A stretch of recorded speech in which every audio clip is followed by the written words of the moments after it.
Assalomu alaykum. Kelgan mehmonlar va izvorlar.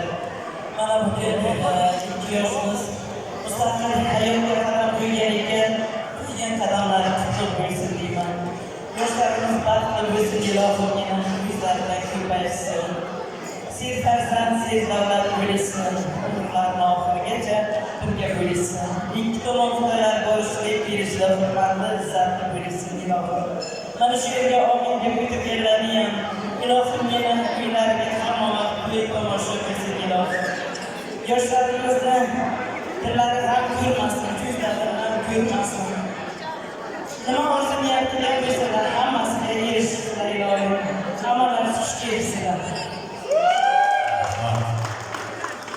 Javoblar nikohlikka boshqa bir taqdir dedi-da, taqdirni insonni o'ziga yaratadi. To'g'ri, ular taqdirlari ijro